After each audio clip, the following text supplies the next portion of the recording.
Namaskara and welcome to BIC Talks, a podcast by Bangalore International Centre.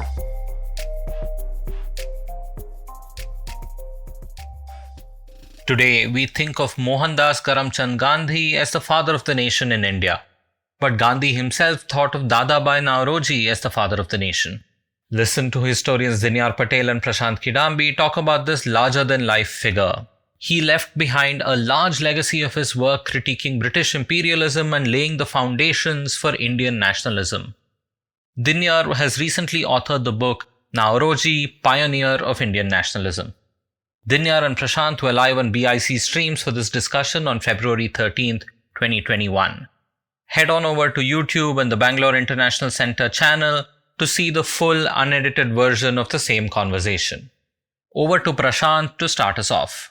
Well, thank you very much to the organizers for inviting me to take part in this conversation with my very good friend and colleague Dinyar Patel. It's a particular pleasure to be here because I've followed Dinyar's research very closely over the years, from the time he was a graduate student researching in London. And it's great to see this dissertation turning out into this fine book, extraordinary achievement, which brings together such rich archival materials and is written in a manner that will engage any reader, not simply academic readers. And Dinyar makes really important arguments and points about why we need to return to a figure like Dadabhai Naoroji to understand the ideas and philosophies and practices that animated early Indian nationalism. And today, I think, more than ever, we need to return to those founding ideas to recapture India's distinctive contribution to the making of nationalism in the modern world. So I will begin at least with a short summary of what my book is about and also about Dadabhai Naoroji. And I think the best way to describe Naoroji is as someone who really, straddled all different facets of politics and society in the late 19th and very early 20th century, not just in India, but in the British Empire and increasingly around the world as well. And let me explain precisely how that's the case. I mean, Naoroji was someone who was important to, dynamics on, say, like the level of a city, in this case, Bombay, region, Western India, the community, Parsi community, but also increasingly the Gujarati-speaking community and a larger community that was forming in Western India. He was, of course, important nationally in India, but he was also important nationally in the United Kingdom as well. I mean, he was by the time, the early 20th century rolled around, he was a recognizable figure in British politics.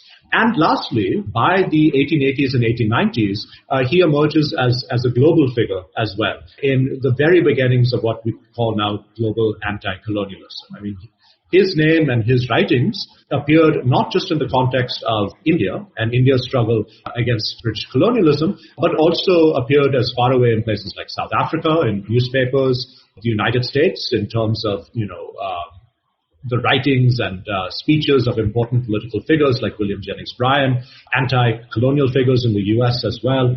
And increasingly you see his name and his scholarship going to all different corners of the British Empire. If you look in the Naoroji papers, you'll see letters from places like Cyprus, again, South Africa, places like Eastern Africa, and increasingly other parts of the world where a lot of Indians are based, China, Japan, Canada. So, Naoroji is not just an Indian figure. And, he defies, these kind of boxes which we tend to put people into when we think of biographies. And that's the case also in terms of the work that he did. I mean, Naoroji has hitherto been described as a moderate, an early nationalist, and an economic nationalist. And all of these characterizations are problematic. I mean, yes, he was an early nationalist in the sense that he was at the very beginning of the movement. He was also, pretty much the first nationalist. And in many ways, his legacy, continued to influence the streams of Indian politics through, the 1950s with, the developmental agenda that was adopted by independent India, a focus on eradicating poverty, attempt to kind of jumpstart, things like industry and other elements of the Indian economy. So, yes, he did have a definite impact when it came to the economic aspects of conversations in India. But again, he wasn't just an economic nationalist. I mean, his drain theory, if you look at his drain theory, it's not specifically an economic argument. The drain theory is a way to use economics for a larger political purpose. Eventually, what becomes the demand for Swaraj? I mean, if it is, in its essence, a polemical argument against British colonialism, very specifically aimed at discounting the idea that British colonialism was somehow helping India and Indians. And lastly, he was a man who was involved in a variety of social issues. I mean, he was involved in social and religious reform within his own community, the Parsi community, but he was also involved in affairs as wide afield as British feminism and the British suffragette movement, and also international socialism. I mean, by the year 1904, he's in touch with people like Rosa Luxemburg or Jean Dewars, Karl Kautsky, through his participation in the Second International. And again, he's in touch with various anti-imperial figures in places like the United States as well. People who are campaigning against American empire, as well as campaigning against trusts and big business. So you see his name pop up in a variety of places. So this is what in my mind makes Naoroji such an interesting figure. I mean, if you think of an aspect of society and politics from this era, chances are he had some connection with it. I'm not sure how precisely he had the time to do all of this. I mean, I don't know if he just did not sleep that much, or what the issue was. But we know that up until he was about 80 or 81 years old, he was, every day waking up with a packed schedule. So, this was a man who, until he was in his early 80s, who was participating vigorously in all aspects of, political activity in Great Britain and the United States. And I think that helps explain why he remained such an important figure. I mean, he began his political career in the 1850s, and he remains a dominant figure, all the way up really until 1915, when Annie Besant recruits him as the president of the Home Rule Association. There's lots to pick over in this book and lots of themes that emerge in your biography. But let's just start with your own interest in Naoroji, because they say that to know the historical work, you should know the historian. So perhaps you could give the audience a sense of how you became interested in Dadabhai Naoroji and your own intellectual trajectory, as it were, which brought you to the study of this really fascinating character. I am a Parsi, so I was familiar with who Naoroji was growing up, but I grew up in the US. So, I had a little bit of an outsider's perspective in that regard. And when I began my PhD, I did my PhD at Harvard beginning in, I think, 2007. I knew I wanted to do something related to nationalism and the Parsi community. And so Naoroji was an obvious choice, and eventually my dissertation evolved into something that was not just about Parsis and was about Naoroji as a political figure, again, not even just in relation to his activities in India, but globally as well. That was the initial spark. I mean, a bit of a familiarity with who this figure was growing up and such. But the other thing that really got me interested to work on Naoroji and specifically take a biographical approach was what I discovered about how South Asian history was written about when I was in graduate school. I was quite stunned by how little work, how little scholarship was present on early Indian nationalism, and how few biographies there were. And this is where I originally got in touch with people like Ramchandra Guha, who had written about the absence of biographies in Indian history. And it really struck me as being quite odd. I mean, here's this figure who had such an important impact on everyone from Gandhi, potentially to even someone like Jinnah, and yet the last really good biography on him was written in the 1930s. And, no one had really engaged with his papers. People made, cursory comments about how he was, quote unquote, a proto-nationalist, whatever that means, or a moderate, an elite, what have you. And these were really kind of, skin-deep characterizations of the man and the politics. And I thought clearly there must be more to this picture than, as I mentioned, I really felt that there was probably much more to this man's story than what I encountered, at least in scholarship related to Indian history. Obviously, I think any of us who take a biographical approach, especially in the stage of a dissertation, will get some pushback, but I was lucky enough that, all of my advisors were quite supportive. And again, I had people like Ramchandra Guha who were supporting me also in this endeavor. So that's pretty much a general introduction to where the book came from. So you get interested in this figure. How did you then go about putting together the story? Because obviously Naoroji was a famously peripatetic figure. He lived in different places. A long periods of his life was spent in Britain. But there was also the backstory of where his family had come from and so on. So how did you then decide, what were the mechanics of finding the materials? Give us a sense of how you went about piecing together the story, including the discovery of the Naoroji papers and what was in it. Archives in India can be quite problematic places to work with, right? I mean, modern India does not have a very good track record of keeping historical materials intact and in good condition. Luckily, Naoroji's papers were in quite good condition. I mean, they were in Bombay for decades after Naoroji's death. By the time of Naoroji's death, he might have had as many as 60,000 documents in his collection, which is large, very, very large by any standard. And they eventually were put in the National Archives of India in Delhi, by which time they had been cut down in half to about 30,000 due to damage and, the wear of time and weather and such. But still it was, a good collection of materials. So there's this large collection of about 30,000 materials sitting at the National Archives. Most of it is organized. There's a good chunk that's not. And so when I went in, I was kind of expecting to go through everything in about a year, and that did not take place. It took me about 2 years to go through only about half of the papers. There's still thousands of papers I've not gone through, in this collection. Most of the material I was looking at had rarely ever been looked at by historians at all. I mean, the other historian who had taken a large look at the Naoroji papers was S.R. Mehrotra, who passed away about 2 years ago. And so he really was an important guide in this respect. I mean, he was telling me, look, this collection is a very important collection in terms of Indian history. Hardly anyone has used it. It's very difficult to use, but it's worth your while. And I discovered when I went into this collection just what he meant by its difficulty. Material decays. So oftentimes when you read the material, you're reading holes.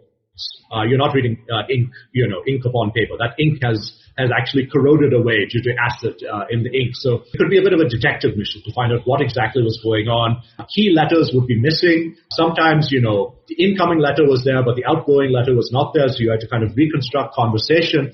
And again, the most challenging and again, the most exciting part was that hardly anyone had looked at this material before. So you're really, I was really kind of reconstructing conversations and dialogues between these important political figures in India and Great Britain and around the world to a large degree for the first time.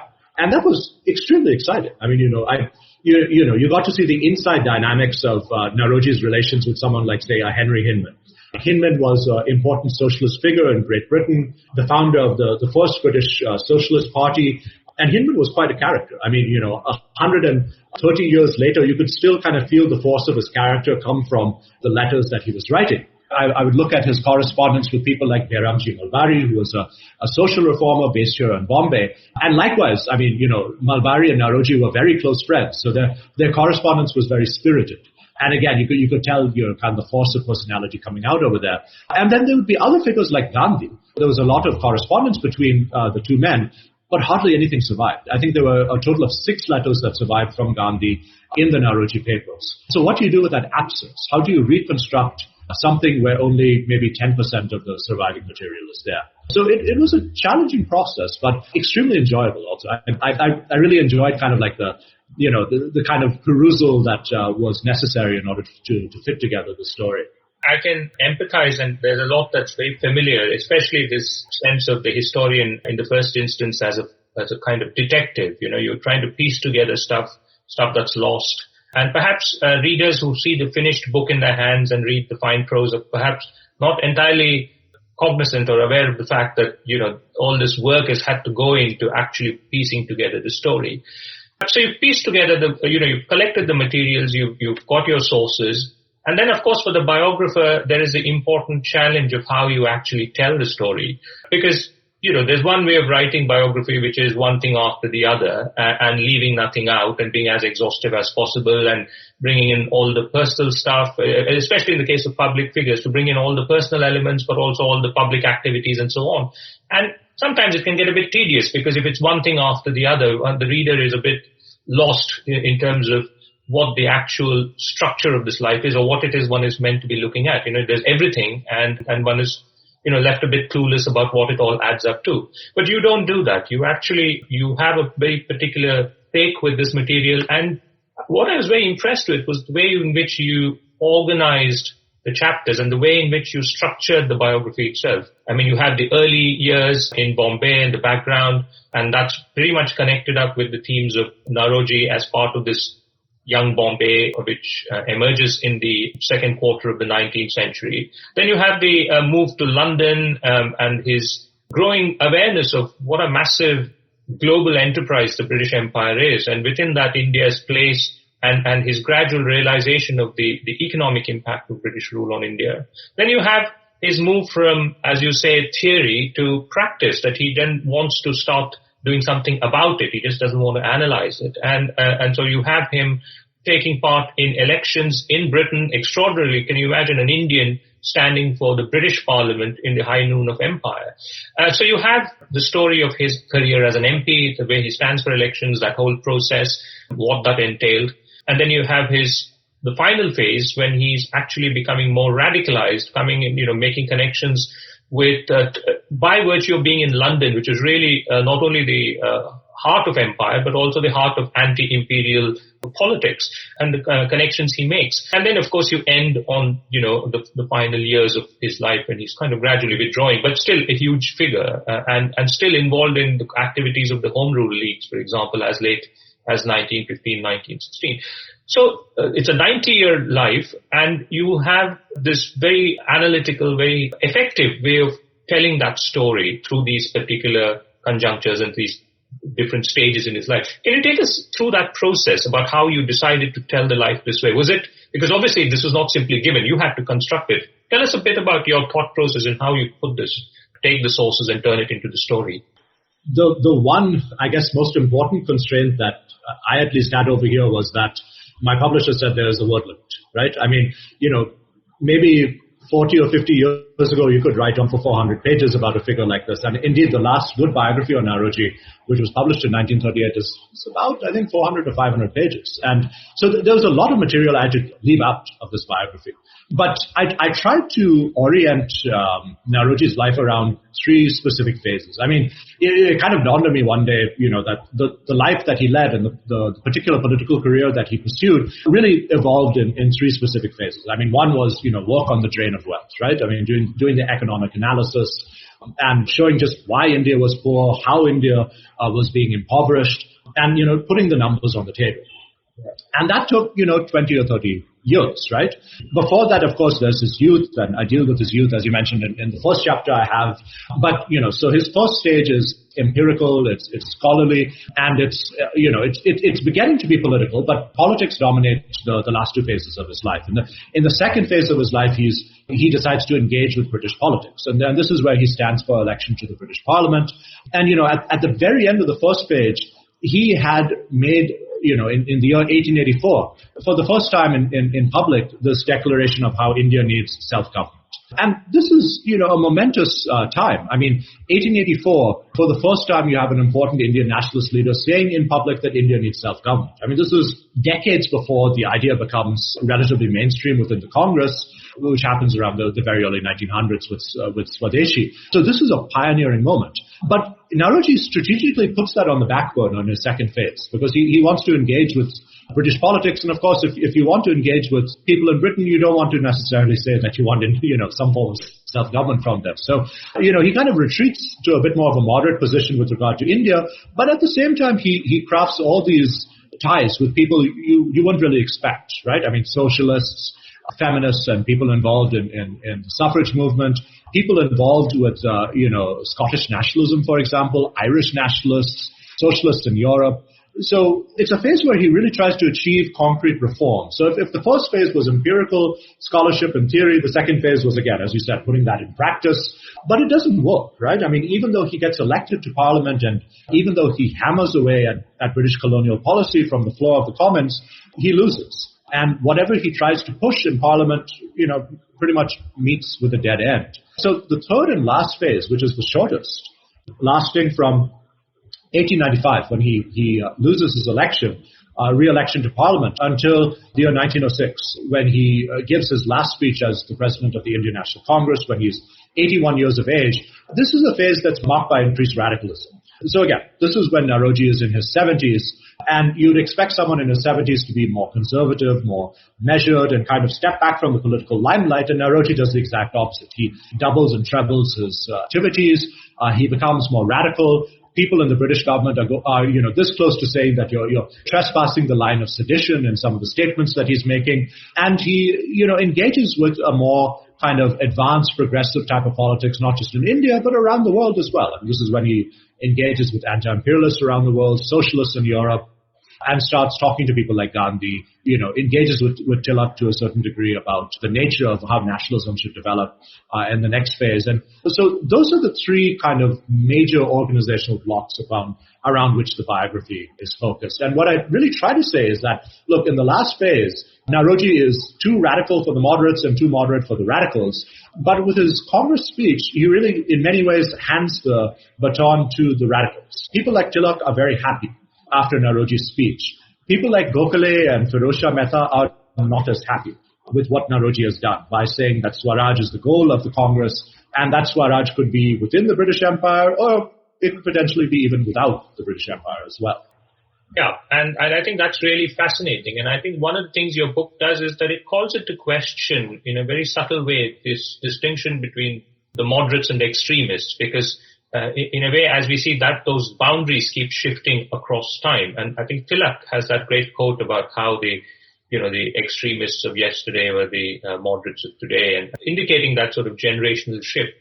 But let's still start at the beginning in a sense. And I think one of the things I found very insightful in your book is how it recovers the early involvement of Naoroji in sort of public life.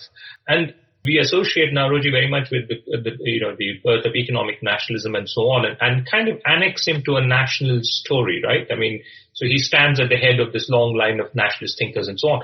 But you kind of go back to the prehistory when his horizon is really his community and his city. And we're talking here of Naoroji's involvement in the affairs of the Parsi community, where he emerges as a key reformer.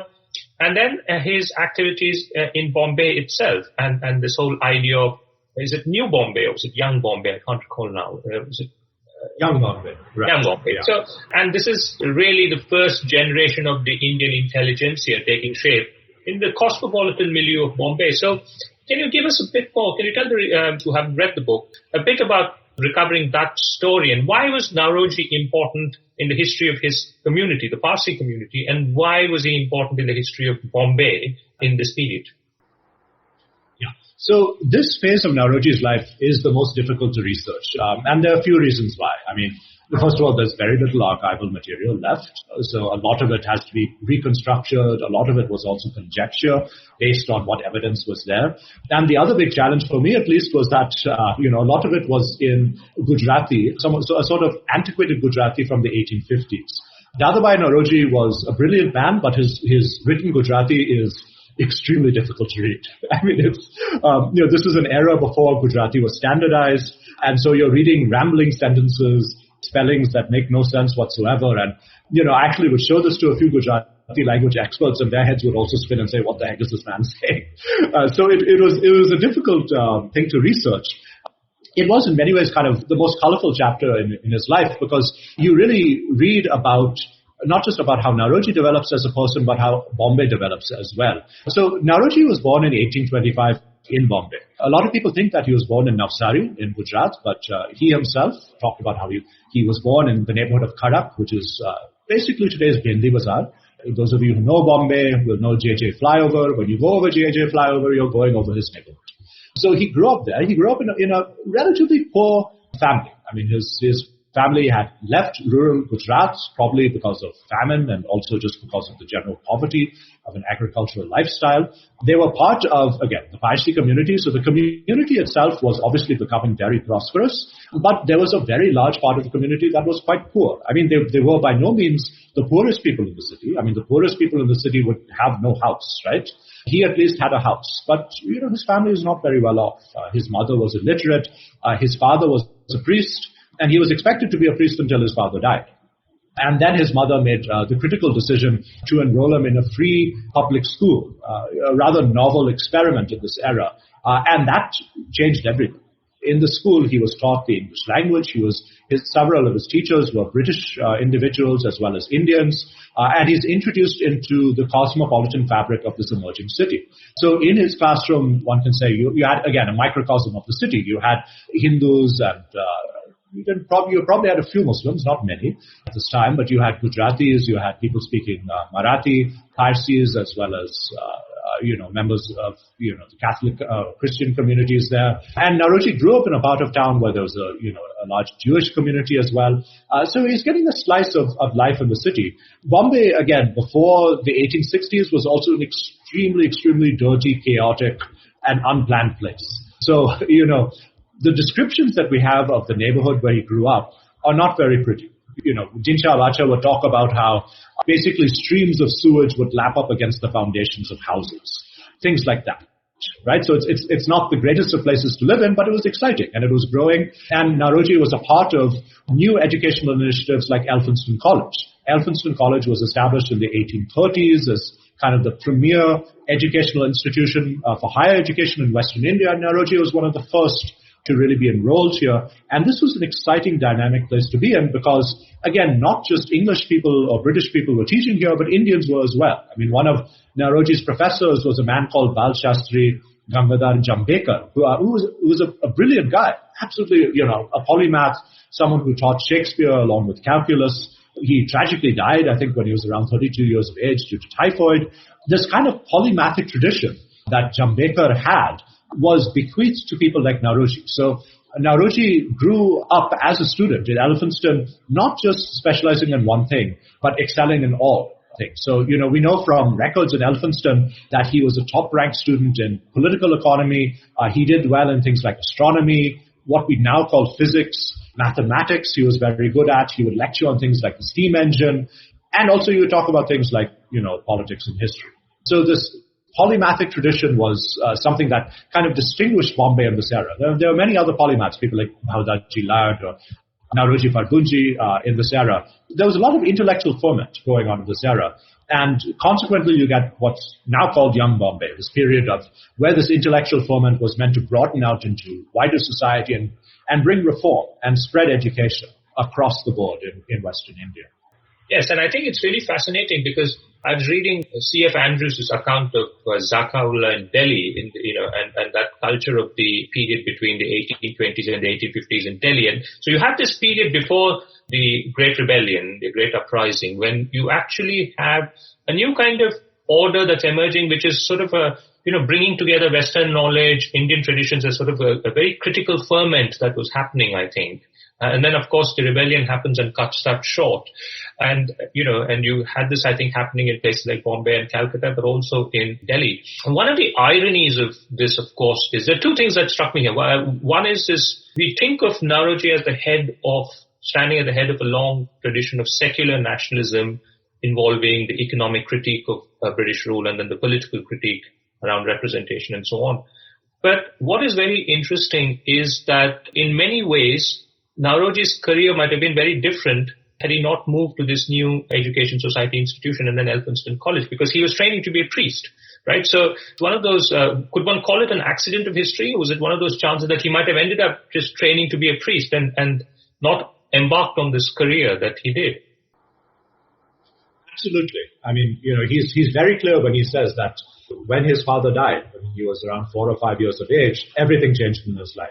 He came from a priestly Parsi family, which would trace its descent back several hundred years, probably 800 or 900 years in Navsari. And it was expected upon him, since he was actually the only son of his parents, to continue that priestly lineage. And he did become, there are two levels of priesthood in the Zoroastrian religion, and he became, a priest at the lower level. So, he did complete a certain modicum of priestly training, but he did not become a full-time priest. And so you're right. The death of his father really was in many ways an accident of history, and it propelled him on a very different course of life. But think about this generation of Indian political figures is they were very comfortable in a religious environment as well. People like Ranade or Manlik, for example. They could talk about what we now call a secular form of nationalism, but they themselves could be quite devout and religious. And Naoroji was actually quite religious himself. I mean, he got at least 2 of his grandchildren to become priests also. I mean, not full-time priests, but they went through the priestly training as well. And he partook to a very large degree in religious debates within the Parsi community throughout his entire life. He wasn't one of these people who just kind of shoved religion to one side. I mean, he was not like Agarkar, who was fully secularist and such, an atheist. He had a very strong religious side to him as well. And the second point that struck me was that, in a sense, when one looks at the relationship between the personal and the political, there's often a tendency to argue that early Indian nationalism came out of a sense of frustration at the lack of opportunities that the first generation or the first 2 generations of educated Indians confronted in a colonial milieu. And in Naoroji's case, that is not true, because he is quite successful. He becomes the first professor at Elphinstone College, and he has very good relationship with Europeans in Bombay. And Bombay, of course, is distinctive in this sense that the strength of Indian capital in Bombay meant that bourgeois Indians had more of a more equal standing. If not, of course, the power relations were still there, but they were, the relations with the Europeans were better than they were in perhaps in other parts of India. So in Naoroji's case, this relationship between the personal and the political doesn't quite stand, does it? You're right. Throughout his life, he engages with people who are not just British, but within the British Indian government. One figure that he debates a lot with about British policy is a man called Erskine Perry. Perry was chief of the Supreme Court in Bombay until I think around 1851-52, and thereafter goes into the India Office in London. Another person who is one of his best friends for the duration of his life is George Birdwood. Birdwood was conservative. Birdwood worked in the India Office, and Birdwood actually, worked to get Manshiji Bhavanagri elected into the British House of Commons in 1895 as kind of like an opponent to Naoroji's political views. Nevertheless, they remained close friends throughout their entire life. And the debate could sometimes be quite lively. I mean, I remember reading a letter from Erskine Perry in the 1870s where he said, "Oh, Naoroji, you keep on saying we British are bad, but here's evidence to the contrary." And we don't have the response, but we can assume that Naoroji offered his own evidence about why, he thought things were wrong. So, he got along very well with those people in the government who were British, who were, I guess, open-minded enough or Catholic and liberal enough to accept points of criticism. Now, there were many people who were not that way, right? Not just in the official community, but in British society at large in India. And those are the people who would charge Naoroji with saying, you're being seditious, or, would attack him vigorously on personal grounds and such. But there was a group of Britons who, engaged with his ideas. And, even more interestingly, there were a group of Britons who agreed with him. People like Alan Octavian Hume, William Wedderburn. There was this tradition of kind of like mavericks within the Indian civil service, people who went to India, either themselves kind of went native or believed that the whole principle of British imperial rule in India was wrong. And so these in many ways became some of Naoroji's greatest supporters. I mean, Hume and Wedderburn and Naoroji were kind of a triumvirate in Indian nationalism this era. And Wedderburn and Hume were pilloried by their fellow Britons, but they were beloved by Indians in this era. We then had this break in the mid-1850s when Naoroji decides to take leave from Bombay and goes to London. And that was quite an extraordinary move, given that he had a secure position, he was well established in Bombay. And I just wondered whether you could give us a sense of what exactly, was he a bit of a risk taker in this, that, he was somebody who wanted this new challenge, or was it something that he felt he had to do? Can you take us through a bit, through us what he might have been thinking in terms of making this move? So the background to this is that in the year 1854, so Naoroji was working at Elphinstone College as an assistant professor, but in the year 1854, he gets appointed as the first full professor at Elphinstone College who was Indian. And again, this is quite a big event. I mean, this is commented throughout the length and breadth of the government in Bombay. This was a moment where really a big event in terms of the advancement of Indians within Elphinstone, but also showing that Indians could, be as good as a Briton. in an educational structure. And just a few months later, he resigns. And, it catches most people off guard. Why would you do this? Why would you instead decide to leave and go to Great Britain? And in Britain, he joined a few other Parsis in trying to set up a company which would deal in the cotton trade. So why would you give up this lucrative, prestigious position and go halfway around the world to work in something completely different? Well, at least later on in life, Naoroji said one of the reasons why he wanted to do this, and I think this goes back to your question of maybe not wanting to be a risk taker, but wanting to try something new, is because, it's at this time that the modern Indian civil service comes into being. And when I say modern Indian civil service, I mean an organization where people were trained, to study, at places like Haileybury and other places, and had to take exams in order to enter the civil service. And now for the first time, there's a chance that Indians themselves could be admitted to the service. I mean, theoretically, it was open for all, right? If you pass an exam, you're in. It doesn't matter who you are. Of course, there were practical bars put upon that. So one of Naoroji's reasons for wanting to go to London was because he wanted to be there in order to help any Indians who decided to take the civil service exam. And within the 3 or 4 years, the first Indian comes, a man called Rustomji Hirjibhai Wadia, a fellow Parsi. And very characteristically, there were attempts to disbar Wadia as a candidate. The age limit was mysteriously dropped while Wadia was there, and he was disqualified. And so Naoroji realized he could be there for a reason. I mean, he wrote scathing letters to the India office saying, why are you doing this? This completely invalidates the meritocratic nature of this examination process. So he realized that he could fulfill a function on behalf of the larger Indian political movement, which was starting at this time, by being an advocate. And throughout the rest of his 4 decades of life in Great Britain, he probably mentored hundreds of Indians, if not thousands, depending on how we define mentorship, who went there to study, take the Indian civil service exam, or, embark in commercial ventures as well. And that is one of the more entertaining parts of the book, isn't it? Because we think of Naoroji as this great public figure, working tirelessly on behalf of Indian nationalism, but he also has to deal with lots of the mundane side of it, people getting caught by the police and ringing him up, Indians falling foul of the law and calling Naoroji for help, or people needing money and so on. So he actually becomes this sort of figure who is having to bail out lots of, almost like an unofficial Indian embassy, So take us through a bit about that side of Naoroji and some of the more entertaining elements within that. So he was in many ways described as being kind of the unofficial father of all Indians in Great Britain. So Naoroji, we have to remember, the reason why he was so looked up to is because he was there for so long. He first comes to Great Britain in the year 1855. He lives in Liverpool for a few years and then moves to London. And from 1855 until the year 1907, for most of the time, he's in Great Britain, living in London. He goes back to India for stretches at a time, but most of the time he lives in London. So he gets to see the development of the British Asian community at its very infancy. This community develops from being a few dozen in numbers to being several hundred by the time that he retires. And of course, many people go back and forth, right? So it expands and contracts over time, the size of this community. So he consequently has the best connections with people in British society.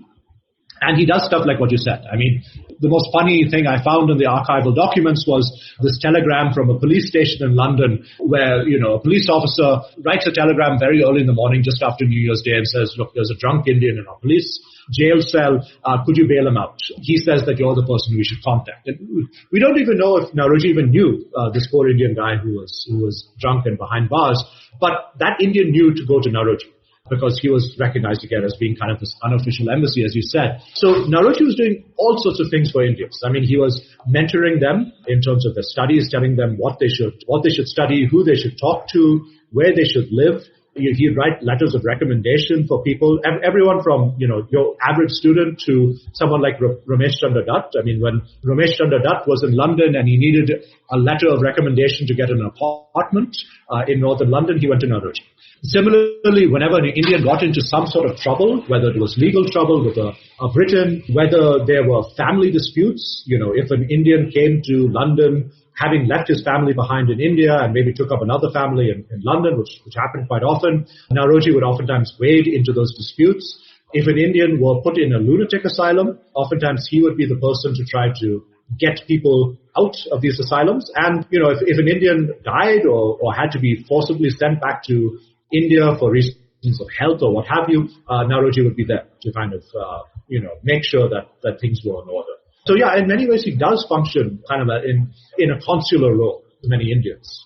But I guess the serious stuff was there all the time. I mean, the fact that all through these years, Naoroji is the voice of Indian nationalism in Britain, and it's a role he performs with great distinction and effect. But the most extraordinary part of this, of course, is his decision to stand for election in the British Parliament. I think today, when we associate national political representation with belonging to the country and so on, the very strict criteria we have for all of this, you have this extraordinary situation of an Indian from Bombay standing for election as an MP in London. And take us through a bit about that particular choice of Naoroji's, and why did he think this was the best way? And it's quite extraordinary that he even thought this was a possibility. Yeah. And what does that tell us about, the fact that on the one hand, we know that Indians in late 19th century Britain, this is after all the decades after the rebellion when, Indians were looked on with suspicion and so on. And there's the era of scientific racism, and Naoroji encounters it himself. But on the other hand, he also has this opportunity to stand for parliament, fight an election, and extraordinarily succeed. So tell us a bit more about that. On the surface, the idea that an Indian was standing for parliament in Great Britain in the 1880s and 1890s sounds absurd, right? I mean, it sounds spectacular. But the more you dig into the history of this era, you realize that there were reasons for why people like Naoroji did this. And the reasons were this. I mean, first and perhaps most importantly, Indian nationalists realized that if they wanted to get any reform for India, they had to accomplish it at the House of Commons, at the level of the British Parliament. Reform was pretty much unthinkable if you went to, say, Government House in Calcutta or Shimla or any of the provincial capitals. I mean, it just wouldn't happen, right? I mean, the civil service was a conservative body. They weren't going to open up the doors. Why would they? I mean, it was against their interests. Whereas in Parliament, there were people who actually could be a bit sympathetic toward the idea of reform for India. And there were prominent advocates of this idea. People like John Bright, the famous radical, people like Henry Fawcett, who was a Liberal MP and who actually took it upon himself to bring up Indian affairs quite often in the Houses of Parliament. But also there was a broader imperial precedent for this. Places like Canada or South Africa or Australia and eventually New Zealand oftentimes would have unofficial members of parliament in Westminster. Now, they of course didn't have their own representatives, but they would pay someone who already had been elected to bring up their affairs and kind of campaign on their behalf. And so Indians in the 1870s think, why don't we do this ourselves? And that's the reason why Fawcett is brought aboard. And people like Naoroji and W.C. Banerjee, who was the first president of the Indian National Congress, talk to Fawcett and say, can we work with you to bring up Indian affairs in Parliament? And Fawcett does this for, I think, a good 10 years or so of time. And after that, this mantle is passed on to other individuals as well. And so it's only natural after a while that Indians think to themselves, well, why don't we stand for Parliament ourselves? And Naoroji was not the first to stand for Parliament amongst Indians. I mean, he was second to Lal Mohan Ghosh, Bengali, who stood in Deptford in 1885. And Ghosh came very close. I mean, he came within, I forget what the exact numbers are, but within a few hair's breadths from winning this election. So that automatically showed Indians that they had a fighting chance. And the year after Ghosh narrowly lost, Naoroji threw his hat in the ring. He campaigned from Holborn as a Liberal, as a member of the Liberal Party, and he lost. And he lost quite badly, but not as badly as he thought he would. I mean, he knew that he would lose this election because Holborn was quite conservative and he was running as a Liberal, but he was surprised that he got as many votes as he did. And I think what he discovered is that, yes, you would be an Indian, but if you communicate with people on the ground, you could make your case for being an effective representative. And that's really what he did, not just with Holborn, but especially with his campaign in central Finsbury, which went on from 1888 till 1892. He saw people on the ground with whom he could make a common cause. Irish people, for example, members of unions, women who wanted suffrage. I mean, they obviously want voters, but they could maybe convince their husbands or fathers or sons or what have you. And that was your way to kind of get around this issue of being a foreigner with a name that no one could pronounce. Make your case with allies.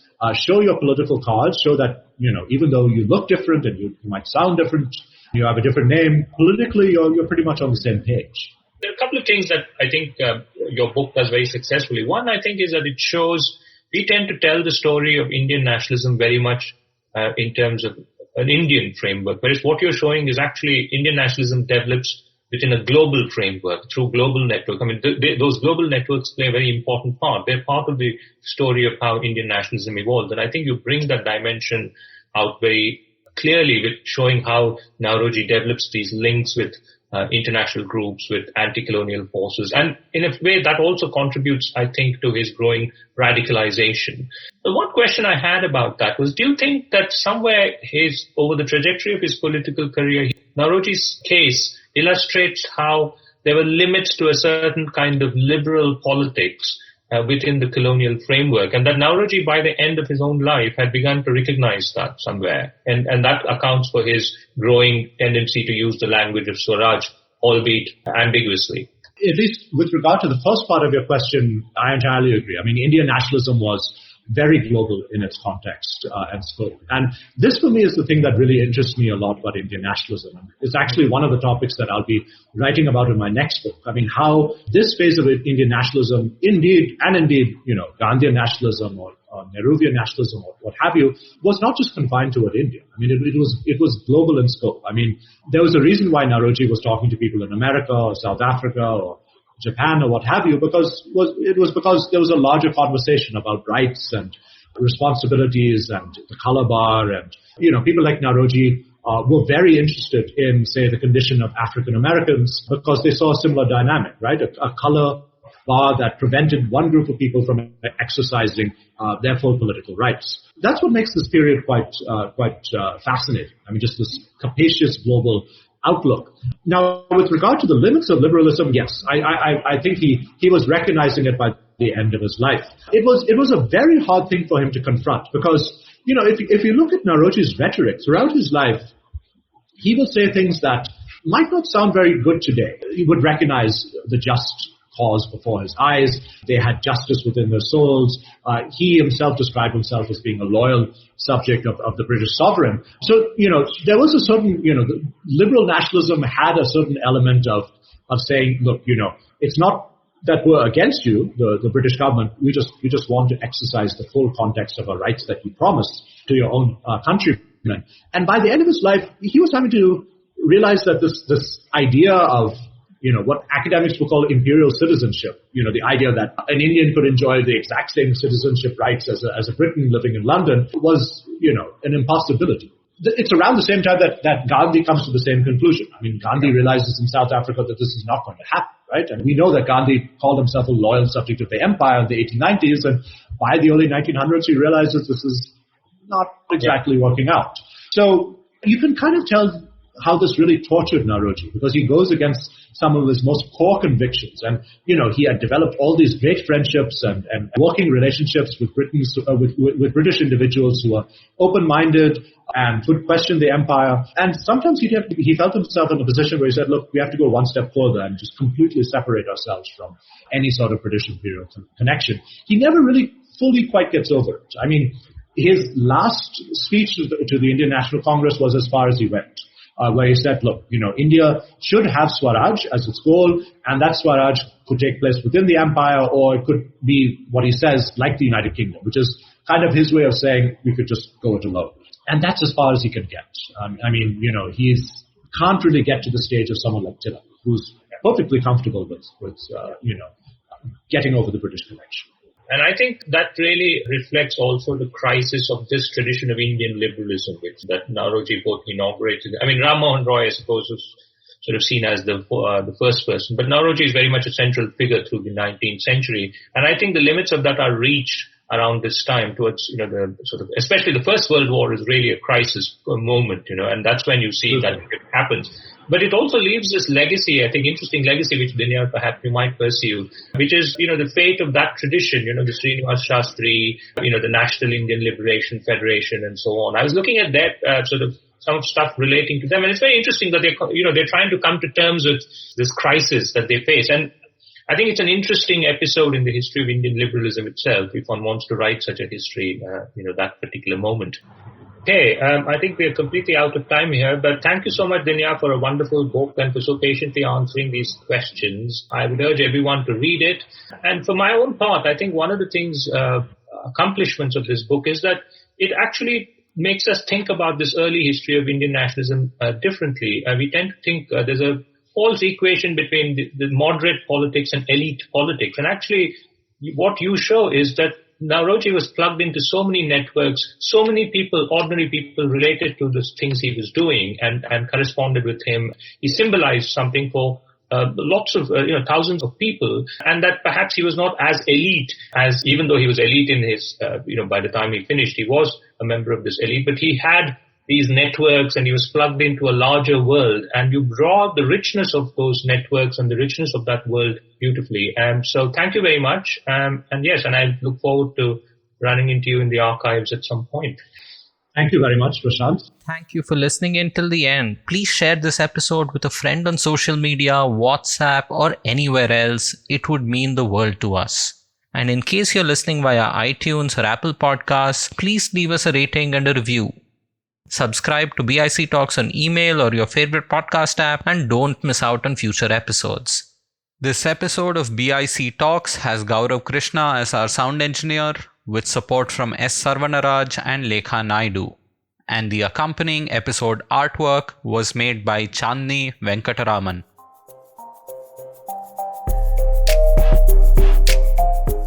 Thank you for listening to this episode of BIC Talks.